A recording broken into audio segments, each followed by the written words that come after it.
नमस्कार विद्यार्थी मित्रों, मैं डॉक्टर रिंकू वाढेर एक बार फिर से आप सबका अपने YouTube चैनल में हार्दिक स्वागत करती हूँ। आज के वीडियो का विषय है मैथिली शरण गुप्त द्वारा रचित पंचवटी खंड काव्य में राम का चरित्र चित्रण। राम राष्ट्रकवि मैथिली शरण गुप्त के आराध्य देव हैं, इसलिए अपने लगभग सभी प्रबंध काव्य के मंगलाचरण में उन्होंने अपने आराध्य भगवान राम की वंदना की है। पंचवटी खंड काव्य में लक्ष्मण की तपस्या और उनके चरित्र के गुणों को विशेष महत्व प्रतिपादित करने का प्रयास गुप्त जी ने किया है, परंतु साथ ही अपने इष्टदेव भगवान राम के महान और पवित्र चरित्र को वे विस्मृत नहीं कर सके हैं। पंचवटी के पूर्वाभास के द्वारा खंड काव्य का मंगलाचरण करते हुए राम का गुणगान गुप्त जी ने कुछ इस प्रकार किया है। पूज्य पिता के सहज सत्य पर वार सुधाम धराधन को, चले राम सीता भी उनके, पीछे चली गहन वन को। समभाव और आत्मीय पूर्ण राम। पंचवटी के राम समभावी और आत्मीय पूर्ण है। वे सभी लोगों के साथ समान व्यवहार करते हैं। वह ऊंच नीच, अमीर गरीब, छोटे बड़े या जातिगत भेदभाव न करके सभी के साथ समान, सहज और आत्मीयता से व्यवहार करते हैं। उनकी समानता का उदाहरण हमें वनवास में निषाद, शबरों और निम्न जाति के सभी लोगों से उनकी आत्मीयतापूर्ण व्यवहार से देखने को मिलता है। लक्ष्मण रात्रि में बैठे हुए अपने भाई राम के बारे में सोचते हैं। गुह निषाद शवरों तक का मन रखते हैं प्रभु कानन में, क्या ही सरल वचन रहते हैं इनके भोले आनन में। इन्हें समाज नीच कहता है, पर है ये भी तो प्राणी। इनमें भी मन और भाव है, किंतु नहीं वैसी वाणी। राम के हृदय में दूसरों के लिए सहृदयता है। उनके राज्य में सभी सुखपूर्वक आनंद से जीवन बिताते हैं। आर्य के विपिन राज्य में सुखपूर्वक सब जीते हैं। सिंह और मृग एक घाट पर आकर पानी पीते हैं। इस प्रकार गुप्त जी ने राम के संभाव का और उनके आत्मीयतापूर्ण व्यवहार का गुणगान किया है। त्यागशील राम। पंचवटी खंड काव्य के राम संयमशील और त्यागशील है। वह पिता के वचनों का सहर्ष स्वीकार करते हुए क्षण भर का विलंब न करते हुए वनवास के लिए निकल पड़ते हैं। राजसी वैभव और सुख सुविधा का त्याग करने में वह संकोच नहीं करते। सौंदर्य और गांधीर्य का समन्वय। सौंदर्य और गांधीर्य का अद्भुत समन्वय राम के व्यक्तित्व में हमें देखने को मिलता है। शूर्पणखा जब राम को देखती है तो वह अवाक रह जाती है। उनके रूप की आड़ में जीवन का गहरापन उसे कम हैरत में नहीं डालता। यही कारण है कि लक्ष्मण की ओर से उसका आकर्षण कुछ कम हो जाता है और वह राम की ओर अधिक आकर्षित हो जाती है। क्षण भर में देखी रमणी ने एक श्याम शोभा बाकी, क्या शस्य श्यामल भ्यूतल ने दिखलाई निज नर झांकी। कीवा उतर पड़ा अवनी पर काम रूप कोई धन था, एक अपूर्व ज्योति थी जिसमें जीवन का गहरापन था। देखा रमणी ने चरणों में नत लक्ष्मण को उसने भेंट, अपने बड़े क्रोड़ में विदुषा छिपा लिया सब और समेट। शूर्पणखा को लक्ष्मण की तुलना में राम अधिक अच्छे लगते हैं, इसलिए वह राम की बड़ाई करते हुए और उनकी प्रशंसा करते हुए कहती है। चाहे दोनों खरे रहे या निकले दोनों ही खोटे, बड़े सदैव बड़े होते हैं, छोटे रहते हैं छोटे।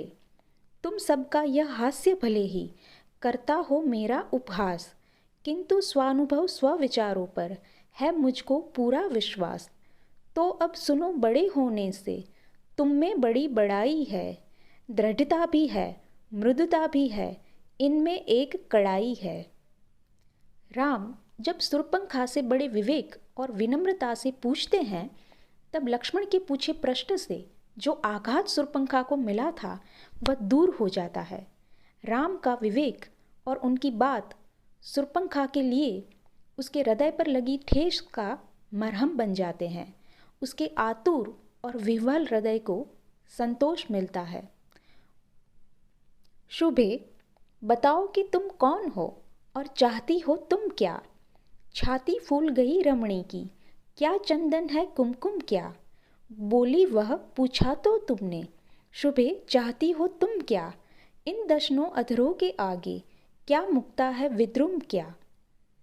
उसके मन में राम के इन शब्दों से नई आश बंधती है।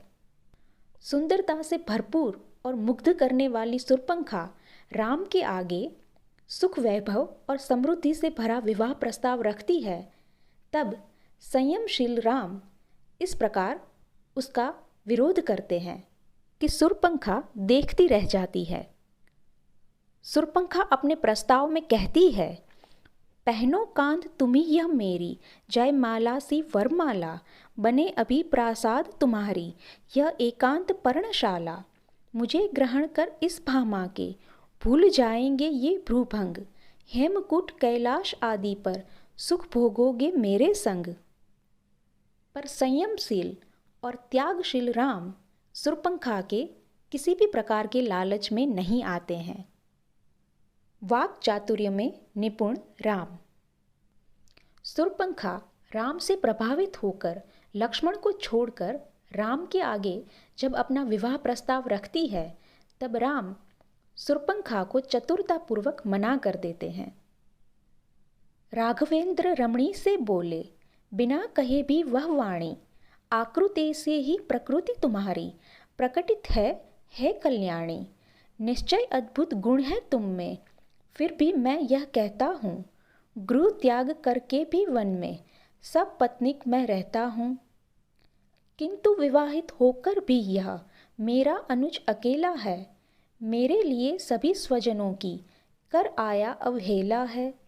इसके एकांगी स्वभाव पर तुमने ही है ध्यान दिया, तदपि इसे ही पहले अपने प्रबल प्रेम का दान दिया। मैथिली शरण गुप्त ने इन पंक्तियों में राम की चतुरता के साथ साथ उनके सपत्नीक रहने की बात भी कही है, जो कि उनके मर्यादा पुरुषोत्तम के गुण को भी प्रस्तुत करती है। साथ ही उनके विवाहित अनुज लक्ष्मण के एकाकीपन की चिंता प्रकट करके भाई के प्रति भातृप्रेम को भी दिखाया है। सुरपंखा के विवाह प्रस्ताव को अस्वीकार करने के कारण उसकी सारी आशाएं टूट जाती है और वह भय दिखाकर राम की अनुरक्ति पाना चाहती है। तब राम वाक चातुर्य से सुरपंखा से कहते हैं, मेरे भ्रुकुटी कटाक्ष तुल्य भी ठहरेंगे न तुम्हारे चाप। बोले तब रघुराज तुम्हारा, ऐसा ही क्यों हो न प्रताप।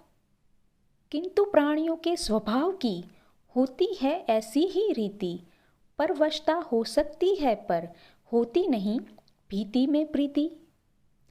राम का अपने अनुज भाई लक्ष्मण के प्रति प्रेम। राम भाई लक्ष्मण से अत्यधिक स्नेह करते हैं। जब वह वनवास के लिए निकलते हैं, तब लक्ष्मण भी उनके पीछे पीछे निकलते हैं। राम लक्ष्मण से पूछते हैं कि तुम कहाँ? वह आगे भी लक्ष्मण से कहते हैं कि क्या यही तुम्हारा कर्तव्य है? क्या कर्तव्य यही है भाई? लक्ष्मण ने सिर झुका लिया। आर्य, आपके प्रति इस जन ने कब कब क्या कर्तव्य किया? प्यार किया है तुमने केवल, सीता यह कह मुस्काई। किंतु राम की उज्ज्वल आंखें सफल सीप सी भर आई। सुरपंखा के प्रेम प्रस्ताव को अस्वीकार करते वक्त भी वह वन में लक्ष्मण के अकेलेपन की चिंता करते हैं और सुरपंखा से कहते हैं कि तुमने उसके एकांगी स्वभाव पर ही ध्यान दिया है। अगर तुम इसे अपने प्रेम का आसक्त बना दोगी तो तुम अपने सभी गुणों की सत्यता सबको बता सकोगी। एक अपूर्व चरित्र लेकर जो उसको पूर्ण बनाते हैं, वे ही आत्मनिष्ठ जन जग में परम प्रतिष्ठा पाते हैं। यदि इसको अपने ऊपर तुम प्रेमासक्त बना लोगी तो निज कथित गुणों की सबको तुम सत्यता जना दोगी। इन पंक्तियों में राम सुरपंखा के विवाह प्रस्ताव का चतुराईपूर्वक अस्वीकार भी कर देते हैं और साथ ही अपने विवाहित पर अकेले अनुज के प्रति अपना प्रेम और चिंता भी प्रकट करते हैं। सुरपंखा के नाक और कान काटने के बाद राम लक्ष्मण के प्रति चिंता व्यक्त करते हुए कहते हैं, नहीं जानता मैं सहने को अब क्या है अवशेष रहा, कोई कह न सकेगा जितना तुमने मेरे लिए सहा। इन शब्दों में अपने छोटे भाई लक्ष्मण के प्रति स्नेह और सहानुभूति का सहृदय भाव है। इस प्रकार मैथिली शरण गुप्त ने अपने आराध्य श्री राम के उदात्त चरित्र चित्रण को पंचवटी में प्रस्तुत किया है। राम इस खंड काव्य के सहनायक के रूप में प्रस्तुत हुए हैं। वो इस खंड काव्य में आरंभ से लेकर अंत तक हमारे सामने नहीं आते और ना ही वे फल भोगता है, पर फिर भी राम के चरित्र में धीरता, वीरता, गंभीरता, उदात्तता आदि कई गुणों का समावेश हुआ है। विद्यार्थी मित्रों, मैथिली शरण गुप्त द्वारा रचित पंचवटी खंड काव्य के राम के चरित्र की आज कुछ मैंने विशेषताएं आपके सामने रखी है।